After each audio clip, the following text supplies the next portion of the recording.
악인의 죄가 그의 마음속으로 이르기를 그의 눈에는 하나님을 두려워하는 빛이 없다 하니 그가 스스로 자랑하기를 자기의 죄악은 드러나지 아니하고 미워함을 받지도 아니하리라 하미로다. 그의 입에서 나오는 말은 죄악과 속임이라. 그는 지혜와 선행을 그쳤도다. 그는 그의 침상에서 죄악을 꾀하며 스스로 악한 길에 서고 악을 거절하지 아니하는도다. 여호와여, 주의 인자하심이 하늘에 있고 주의 진실하심이 공중에 사무쳤으며 주의 의는 하나님의 산들과 같고 주의 심판은 큰 바다와 같으니이다. 여호와여, 주는 사람과 짐승을 구하여 주시나이다. 하나님이여, 주의 인자하심이 어찌 그리 보배로우신지요. 사람들이 주의 날개 그늘 아래에 피하나이다. 그들이 주의 집에 있는 살진 것으로 풍족할 것이라. 주께서 주의 복락의 강물을 마시게 하시리이다. 진실로 생명의 원천이 주께 있사오니 주의 빛 안에서 우리가 빛을 보리이다. 주를 아는 자들에게 주의 인자하심을 계속 베푸시며 마음이 정직한 자에게 주의 공의를 베푸소서. 교만한 자의 발이 내게 이르지 못하게 하시며 악인들의 손이 나를 쫓아내지 못하게 하소서. 악을 행하는 자들이 거기서 넘어졌으니 엎드려지고 다시 일어날 수 없으리이다. 아멘. 할렐루야. 오늘도 예배드리는 심령마다 하나님의 사랑과 은혜가 가득하시길 축복합니다. 여러분, 관점의 변화가 삶의 변화를 가져온다라는 말이 있습니다. 그만큼 우리가 사물을 바라보는 관점, 상황을 인식하고 나를 바라보는 관점이 무엇인지가 매우 중요한 것 같습니다. 이런 관점의 차이에 대한 좋은 예가 있는데요. 일본 아이모리현은 사과 산지로 유명한 지역이라고 합니다.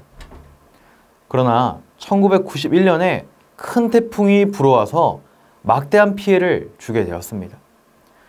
평년 대비 사과 생산량이 3분의 1로 떨어져 농부들은 망연자실하게 되었습니다. 그러나 이런 상황에서 한 농부가 떨어진 사과가 아니라 태풍에도 불구하고 사과나무에 붙어있는 그 사과에 눈길을 돌렸습니다. 대다수의 농부들이 태풍에 떨어져서 뒹굴고 있는 사과를 보며 어찌할 바를 모르고 있을 때 이 농부는 나무에 붙어있는 그 10%의 사과에 눈을 돌린 것입니다. 바람을 견디고 나무에 붙어있던 사과들을 수확해서 합격 사과라는 이름을 붙여 팔았습니다. 평년에 비해 10배나 높은 가격임에도 불구하고 사과는 불티나게 팔려나갔고 농부들은 평년 대비 3배나 많은 소득을 올렸다고 합니다. 비결은 무엇입니까? 관점을 바꾸었기 때문입니다.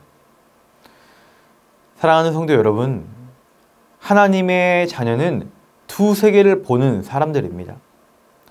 악한 영이 운행하는 어두움의 세계를 보는 동시에 하나님께서 통치하시는 환한 빛의 세계를 바라보는 존재입니다. 비록 우리의 현실에서 어두움의 일들이 일어나고 악인들이 판을 치고 살아가고 있지만 우리가 더욱 주목해야 할 것은 하나님의 통치와 그분의 선하심입니다. 원하옵기는 우리가 어두움의 현실이 아니라 빛 대신 예수 그리스도를 바라보심으로 소망을 발견하고 감사를 고백하는 우리 모두가 되시기를 간절히 소망합니다. 오늘 말씀은 악인에 대한 탄식으로 시작합니다. 악인의 특징이 무엇일까요?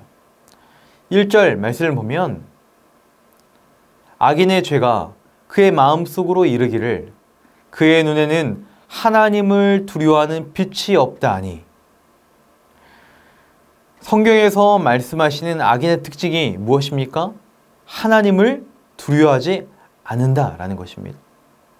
하나님의 존재를 부정하고 하나님의 공의와 하나님의 정의를 믿지 않습니다. 여러분, 사람이 하나님을 두려워하는 마음만 있어도 죄를 짓는 것을 꺼려할 것입니다. 그러나 악인은 하나님을 믿지 않기 때문에 자신들이 그 어떤 악행을 행할지라도 심판을 받지 않는다라고 믿고 있습니다. 오히려 2절 말씀에 있는 것처럼 자기의 죄악이 드러나지 않는다라고 사람들에게 자랑까지 합니다. 그러니 결국 자기의 이익을 위해서라면 아무런 거리낌이 없이 악을 도모하는 사람들입니다. 지난 11월 16일에 행정안전부에서 고액 상습 체납자 명단을 공개했습니다. 그 중에서 개인 지방세 최고액 체납자는 서울에 살고 있는 김모 씨라고 밝혀졌습니다. 서울시에 따르면 2015년에 김 씨가 서울시로부터 부과받은 체납액은 총 190억 원 정도라고 합니다. 그러나 7년이 지나도록 이 큰 세금을 여전히 내지 않고 살아가고 있습니다. 여러분, 우리가 이렇게 범죄를 저지르고도 고개를 빳빳이 들고 다니는 사람을 볼 때마다 우리 마음이 어렵고 때론 낙심이 될 때가 있습니다. 부정부패와 거짓과 속임수로 높은 자리에 오르는 사람을 볼 때마다 우리 마음이 상하기도 합니다. 머리 갈 것도 없이 우리 주변에도 하나님과 아무런 상관없이 살며 일이 술술 풀리고 풍요를 누리는 이웃들이 많이 있습니다. 이런 현실을 마주할 때 어떤 마음이 드십니까? 우리 마음이 요동할 수도 있습니다. 그럼에도 성경은 우리가 더욱더 그리고 분명히 주목해야 할 것이 있다라고 우리에게 말씀하고 계십니다. 5절 말씀을 세 번역으로 보겠습니다. 주님의 한결같은 사랑은 하늘에 가득 차 있고 주님의 미쁘심은 궁창에 사무쳐 있습니다.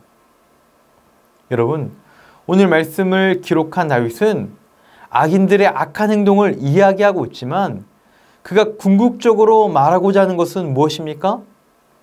하나님의 한결같은 사랑과 하나님의 그 미쁘심이 얼마나 온 천지에 충만한지를 바라보라 라는 것입니다. 때로는 우리 삶에 먹구름이 몰아치고 비바람이 불어 우리 삶을 어둡게 하는 것 같지만 그 구름 뒤에 찬란한 태양이 빛나고 있음을 믿음으로 바라보라 라는 것입니다.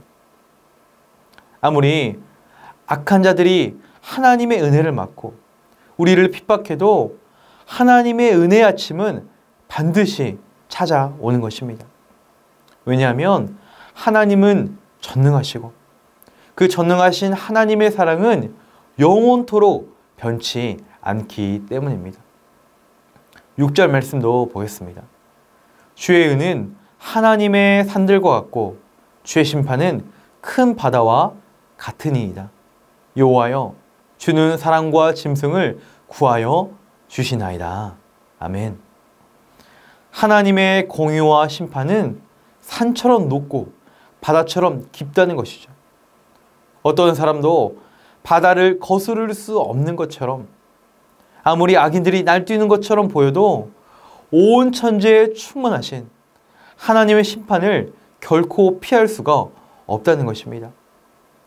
사랑하는 성도 여러분, 이것이 우리가 바라보고 우리가 고백해야 될 믿음입니다. 만약 우리에게 이 고백과 믿음이 없다면 우리 마음을 지켜내기 어려울 것입니다. 오히려 세상을 부러워하며 그것에 동조하고 편승하려고 할 것입니다. 그러나 성경은 우리에게 분명하게 말씀해주고 있습니다. 하나님의 한량없는 사랑 그리고 하나님의 공의가 온 천지에 충만하며 결국 악인은 심판을 받고 주의 자녀는 구원을 받는다라는 것입니다.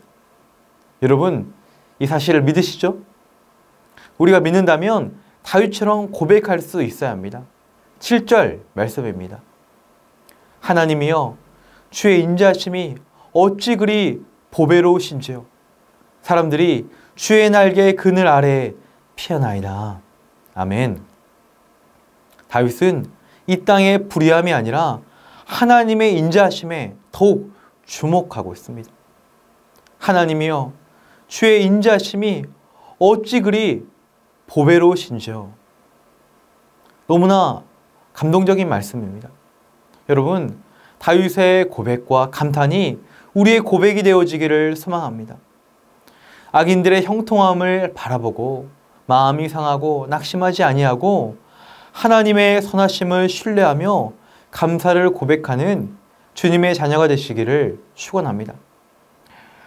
8절에도 보면 그들이 주의 집에 있는 살찐 곳으로 풍족할 것이라. 주께서 주의 복락의 강물을 마시게 하시리이다. 아멘. 여기서 주의 복락의 강물은 하나님이 주시는 풍성한 기쁨을 의미합니다. 불의가 가득하고 악한 영이 우리 마음을 노력할지라도 우리가 하나님을 바라보며 소망하며 신뢰할 때 하나님은 우리 삶을 풍성한 것으로 채우시며 그리고 하나님의 기쁨, 하늘의 기쁨으로 채워주신다라는 것이죠. 나아가 가장 귀한 영생의 길을 우리에게 열어주십니다. 9절 말씀을 세 번역으로 보겠습니다. 생명의 샘이 주님께 있습니다. 우리는 주님의 빛을 받아 환히 열린 미래를 봅니다. 아멘. 하나님의 자녀에게 영원하고 궁극적인 소망은 모든 생명이 하나님께 속해 있기 때문입니다. 재물이 하나님을 모른 채 떵떵거리며 살고 형통한 것처럼 보일지라도 그들에게는 하나님의 생명이 없기에 결국 절망적인 미래를 맞이할 수밖에 없습니다. 그러나 우리 하나님의 자녀에게는 영원한 생명, 하나님으로부터 내려오는 은총의 빛을 받아 환히 열린 미래, 영원한 구원과 영생이 주어진다는 것입니다. 이것이 우리에게 가장 큰 소망이자 축복이 되는 것입니다. 사랑하는 성도 여러분, 벌써 한 해가 저물어 가고 있습니다. 국가적으로 많은 분야에서 혼란스럽고 여전히 코로나로 인해 어두움에 있는 것처럼 느껴질 수도 있습니다. 그러나 우리가 바라보아야 할 것은 이 모든 순간에도 우리와 함께 하시는 하나님의 선하심입니다. 우리가 해야 할 것은 낙심하거나 불평하거나 원망하는 것이 아니라 10절부터 12절의 말씀처럼 하나님의 선하심을 신뢰하며 하나님께 간구하는 것입니다. 그래야 할 때 우리의 삶에 좌절과 절망이 아니라 하늘의 감사와 넘치는 감격이 일어날 줄 믿습니다. 바라기는 오늘도 오직 하나님만을 신뢰하시고 오직 하나님만을 소망하심으로 주님 안에서 평안하고 찬양과 감사가 넘치는 복된 하루가 되시기를 예수님의 이름으로 간절히 축원합니다. 말씀을 기억하며 함께 기도하기를 원합니다. 우리의 관점이 세상이 아닌 하나님이 되게 하시고 세상보다 하나님을 신뢰함으로 찬양과 감사가 넘치게 하옵소서. 한결같은 사랑으로 우리와 함께 하시는 하나님께 간구함으로 하늘의 공급하심과 하늘의 기쁨을 경험하게 하옵소서.